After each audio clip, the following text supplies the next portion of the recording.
चलो मित्रों, તમને મેં પહેલું ચેપ્ટર ક્લિયર કરાવ્યું, બીજું ચેપ્ટર ક્લિયર કરાવ્યું. હવે આયા આપણે ત્રીજા ચેપ્ટર ઉપર. બરાબર.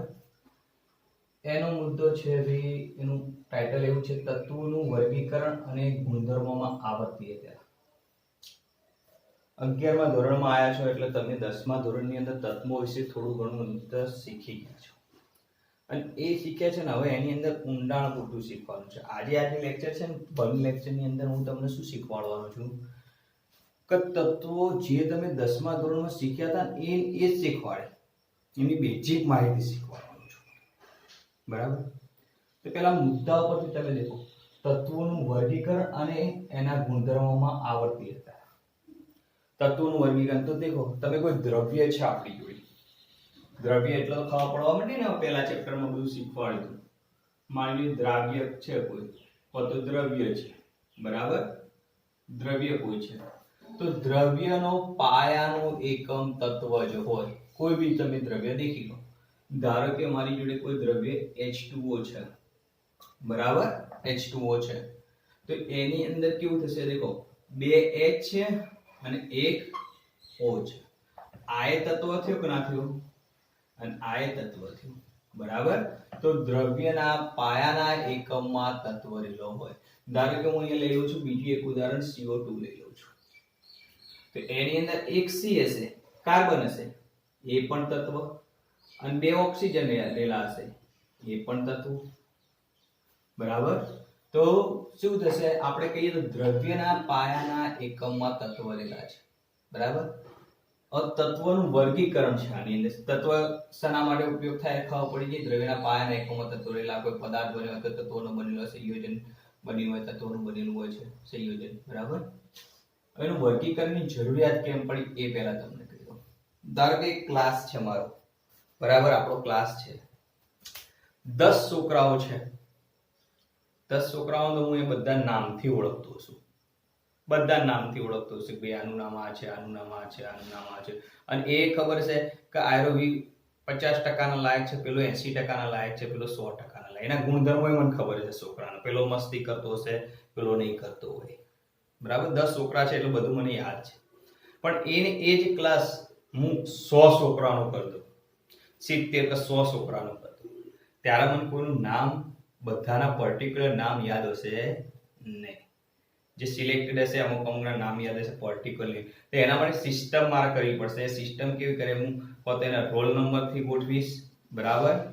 બીજા નંબરની અંદર મારે ગોઠવવા હોય, મારે લેક્ચર સારું આવવું છે તો એક બી સારા છોકરા 80% ઉપરવાળા અહીંયા બેસો. બરાબર. એમનું એક લેક્ચર અલગ લઉં છું. 50% વાળા છોકરાનું લેક્ચર અલગ લઉં છું. એમ એના ગુણધર્મો પર ડિવાઈડ કરું. ત્યારે મને આઈડિયા આવી જાય, ચલો આ રીતના ભણાવવું પડશે, કામ કરવું પડશે. આ ગુણધર્મો એના દેખ્યા એટલે ખબર પડી. પછી આટલી બધી સંખ્યા હોય તો મારે એના માટે કોઈ સિસ્ટમ તો લાવવી પડે કે ના લાવવી પડે. એમ તત્વોની વાત કરીએ, તત્વોમાં પણ એવું થયું. તત્વોમાં પણ એવું થયું. ધારો કે 1800 ની સાલ હતી આપણી જોડે, ઈસવીસન 1800 ની સાલની અંદરની વાત કરું તો એ વખતે 31 જ તત્વો શોધાયેલા હતા. કેટલા હતા? 31 તત્વો શોધાયેલા હતા. અને 31 તત્વો શોધાયેલા બહુ ટેન્શન ના હોય, એની ગોઠવણ આપણને ખબર પડે કે એને યાદે રાખી. ચલો એના ગુણધર્મો આપણને ખબર આડાવડા થયા છે કે છે, પણ 31 તત્વો વધારે નથી કરી શકો તમે. બરાબર. હવે એ જ વસ્તુ તમારી 1865 ની વાત કરું છું ત્યારે મારી જોડે 63 તત્વો થયા. કેટલા થયા? 63 તત્વો થયા. બરાબર. હવે વૈજ્ઞાનિકોને ખબર પડવા માંડી, જેમ જેમ આગળ જઈએ છે તત્વો શોધાતા જાય છે એટલે મુશ્કેલીઓ વધતી જવાની. એટલે બધા વૈજ્ઞાનિકો અલગ અલગ રીતે રિસર્ચ કરવાનો ચાલુ કર્યો. અત્યારે આપણે દેખીએ 2020 ની વાત કરું છું. બરાબર. તો 114 તત્વો, પણ આમ વિચારો 118 તત્વો છે આપણી જોડે. 114 ચોપડીની અંદર, બુકની અંદર 114 છે, આપણે 118 તત્વો શું થઈ ગયા છે. બરાબર. એટલે હવે ખબર પડી કે આપણી જોડે 118 તત્વો છે. હવે આને ગોઠવણ કરવી બહુ ઈઝી નથી, પણ આપણે પહેલા ગોઠવણ થઈ ગયેલી છે અને એ શીખવાડું હું તમને. બાકી અત્યારે તમારે કોઈ તકલીફ નહીં, બધું આ મેન્ડલી પે બધું કરી દીધું છે. આપણે તો ખાલી એના ગુણધર્મો યાદ રાખવાના. એ સમૂહ 1 2 3 એ બધું તમને શીખવાડે. 12મું પત્તા તો તમે 4 વિભાગ શીખી લેશો. બરાબર. અને તે રીતે સમૂહ પણ શીખી લેશો. બરાબર. સોરી, 18 સમૂહ શીખી લેશો. બરાબર. હવે વાત કરું છું હું કે ભાઈ આ 118 ની અંદર કુદરતી રીતે કેટલા 92 તત્વો યાર શોધો. કુદરતી રીતે 92 તત્વો શોધાયેલા છે અને બીજા જે 16 તત્વો રહે ને એ માનવ સર્જિત શોધાયેલા. કયા સર્જિત શોધાયા? માનવ સર્જિત શોધાયેલા છે. બરાબર, 16 તત્વો. એટલે આ રીતના થઈ. હવે આની ગોઠવણ માટે વૈજ્ઞાનિકો અલગ અલગ આયા. પહેલો વૈજ્ઞાનિક આવ્યો, એને કંઈક એની સમજણ પ્રમાણે ગોઠવણ કરી. બીજો વૈજ્ઞાનિક આવ્યો, એની સમજણ પ્રમાણે. ત્રીજો આવ્યો, ગોઠવણ કરી. ચોથાએ ગોઠવણ કરી. એમ ગોઠવણ કરી અને મેન્ડેલિવ એમાં સક્સેસ ગળ. બરાબર, સક્સેસ તો આમ તો બધા ગયા કહેવાય. કે પ્રયત્ન કરો તો ભૂલ નીકળે, પ્રયત્ન ના કરો તો કશું ભૂલ ના નીકળે. આપણે પ્રયત્ન નતો કર્યો તે આપણને તો ખબર. મેન્ડેલિવ આ ડોબરેને શું કર્યું ને જોન્સ ડોબરેને શું કર્યું. બરાબર, બીજા નિયમ અષ્ટકનો નિયમ આલે તો શું કર્યું આપણને ક્યાં ખબર છે એ બધી. બરાબર, ન્યુલેન્ડે શું કર્યું હતું. બરાબર, મેન્ડેલિવે શું કર્યું હતું. બરાબર ને. હવે સમજો, પહેલી વાત કરું, તત્વોનું આપણે દેખવા જઈએ તો તત્વોનું વર્ગીકરણ છે. તત્વોનું ગોઠવણનું વર્ગીકરણ હું કહું કયા કયા વૈજ્ઞાનિકે કર્યું એ પછી કહું તમને.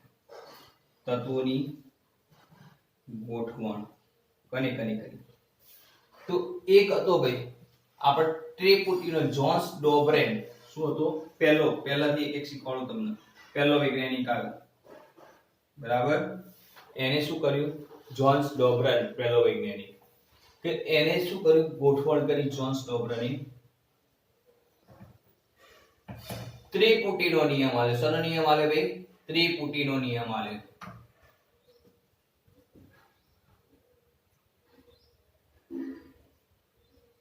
કયો નિયમ આલ્યો? ત્રિપુટીનો. ત્રિપુટીનો નિયમ આલ્યો એટલે ત્રિપુટી એટલે 3 ની જોડ. ત્રિપુટી એટલે 3 તત્વોની જોડ. બરાબર, જોન્સ ડોબરેનરે શું કર્યું કે ભાઈ ત્રિપુટીનો નિયમ આલે. આપણે શું આલ્યું? ત્રિપુટીનો નિયમ આપે. અને એ કેટલા હતો? 1829 સાલ. ખાલી લખું છું, યાદ નહીં રાખવાની, ચાલશે. 1800 ની તમને ખબર પડે કે 1829 ની અંદર આવું બધું થતું હતું. આ તો 2020 માં આવી આપણે. 3 તત્વોની ગોઠવણ કરી. હવે એ કેવા 3 તત્વોની ગોઠવણ કરી એ સમજજો. 3 તત્વોની ગોઠવણ કરી. તો એને શું લીધું પહેલા કે ભાઈ લિથિયમ, સોડિયમ ને પોટેશિયમ લીધો. Lithium, sodium, potassium. એને એના પરમાણુ ભારના ચડતા ક્રમમાં ગોઠવવાનો ટ્રાય કર્યો. ચડતા ક્રમમાં ગોઠવવાનો ટ્રાય કર્યો એમ કહું છું. પરમાણુ ભારના ચડતા ક્રમમાં ગોઠવવાનો ટ્રાય.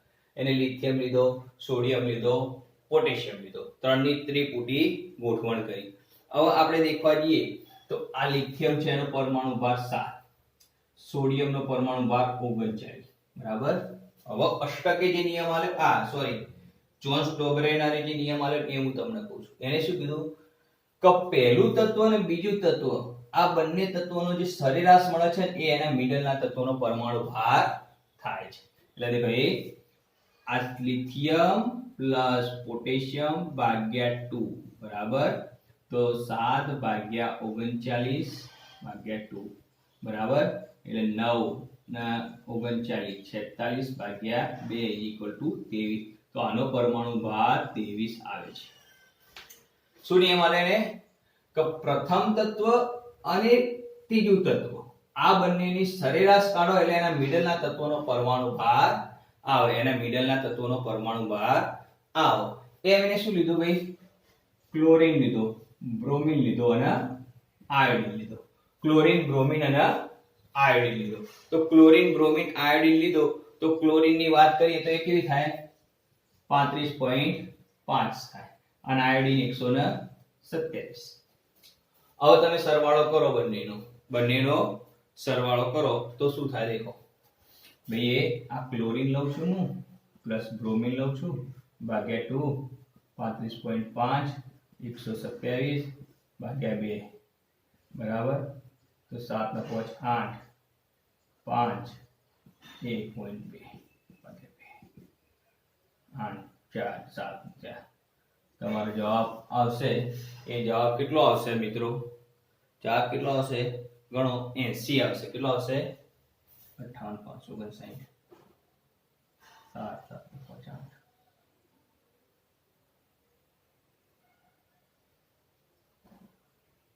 79 પોઈન્ટ સમથિંગ આવશે પણ 80 રાખો 79 પોઈન્ટ સમથિંગ આવશે પણ એનો શું થાય બીઆર નો 80 થાય છે શું થાય છે બીઆર નો 80 થાય છે બરાબર મિત્રો આટલી ખબર પડી હવે તમને કે કઈ રીતના થાય છે ખબર પડી બરાબર પછી એક બીજી પણ જોડાલી એ કઈ જોડાલી બીજી આપીએ ક્લોરીન કેલ્શિયમ વાળી આવી કેલ્શિયમ સ્ટ્રોન્સમિયમ અને એની પણ એને આ રીતે ગોઠવણ કરી અને એનો પણ સરેરાશ લીધો એની ગોઠવણ કરી અને એનો શું કર્યો સરેરાશ લીધો તો એને શું કર્યું કે ભાઈ અહીંયા લીધા 40 137 40 + 137 એ તમને મળે 7/2 ભાગ્યા 2 બરાબર 7/2 ભાગ્યા 2 તો એનીવે સ્ટ્રોન્સમિયમ નો આપણને 88.88 મળે 88.88 આ ગણવા જશો ને 187/2 કરો બરાબર તો 8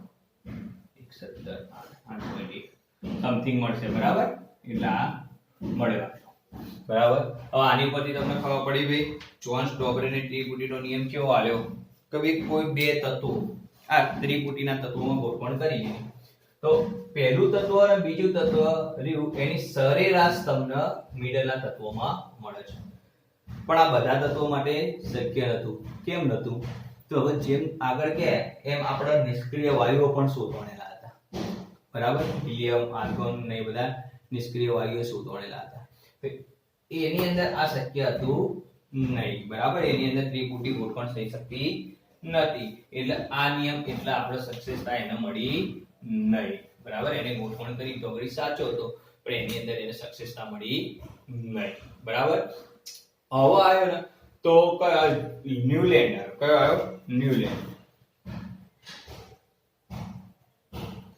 ન્યુલેન્ડે શું કર્યું ન્યુલેન્ડે અષ્ટકનો નિયમ આલ્યો શું કર્યું ન્યુલેન્ડે અષ્ટકનો નિયમ આલ્યો 1865 ની અંદર અષ્ટકનો નિયમ આપ્યો અષ્ટકનો નિયમ એટલે શું ન્યુલેન્ડે શું કર્યું એને એના પરમાણુ ભારના ચડતા ક્રમમાં પૂરા શું કર્યું પરમાણુ ભારના ચડતા ક્રમમાં ગોઠવણ કરી પરમાણુ ભારના ચડતા ક્રમમાં ગોઠવણ કરી પણ કઈ રીતે દર 8 માં તત્વે એના ગુણધર્મો સમાન હોય છે દર 8 માં તત્વે એના ગુણધર્મો સમાન હોય છે બરાબર તો એની અંદર શું કર્યું એને સૌ પહેલું આપણે લિથિયમ બેરિલિયમ બોરોન લઈએ ધારો કે દેખો એ lithium beryllium boron carbon nitrogen oxygen chlorine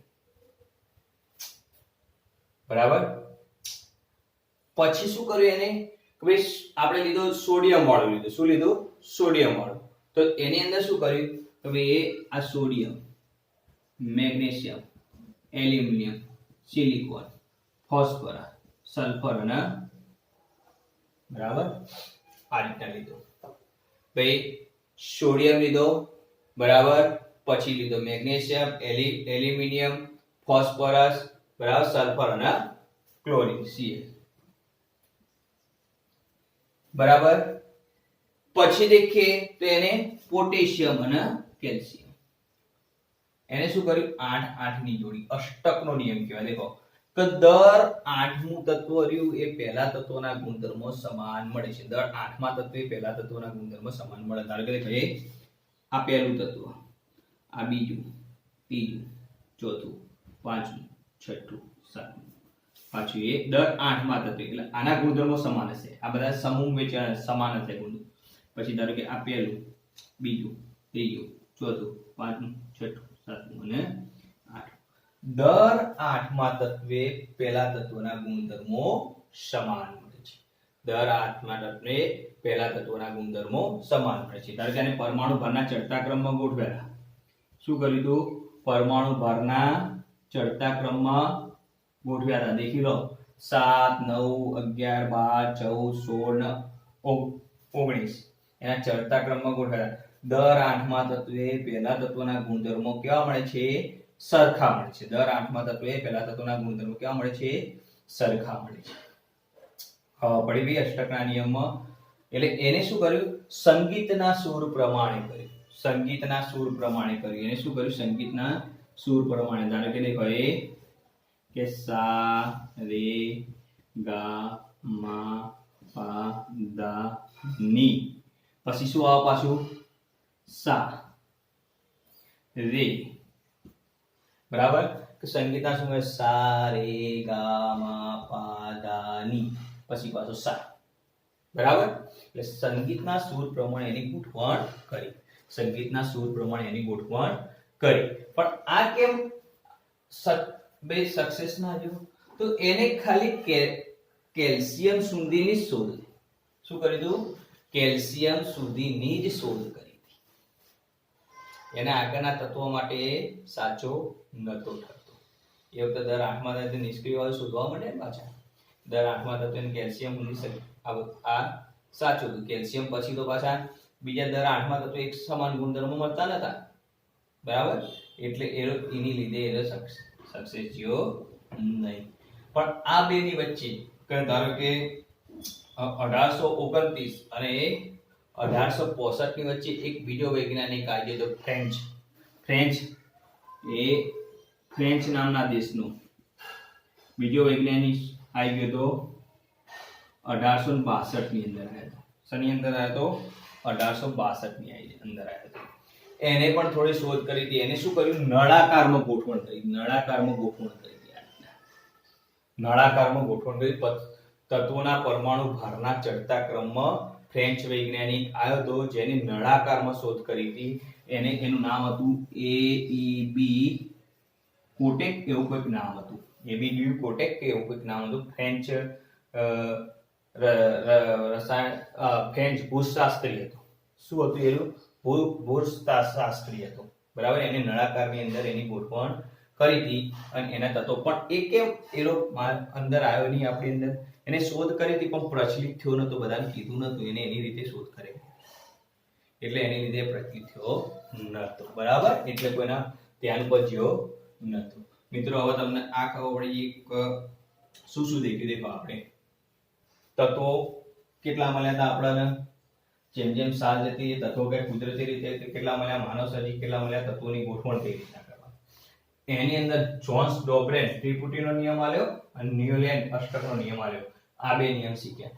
હવે જે શીખવાનું છે એ મેન્ડલીફના આવર કોષ્ટકને લગતું શીખવાનું છે. એટલે હવે પછીના જે લેક્ચરમાં આવશે એ આના કરતા થોડું ઇમ્પોર્ટન્ટ હશે. આના કરતા થોડું ઇમ્પોર્ટન્ટ. આ યાદ રાખવાનું કે ભાઈ એમસીક્યુ ની અંદર પૂછાય કે જોન્સ ડોબ્રેન નો કયો નિયમ આલ્યો, ન્યુલેન્ડે કયો નિયમ આલ્યો. તો આવું બધું પૂછાય. ભાઈ તત્વોની થોડી ગોઠવણ એ બધું પૂછાય. બરાબર? એટલે આટલું યાદ કરવાનું.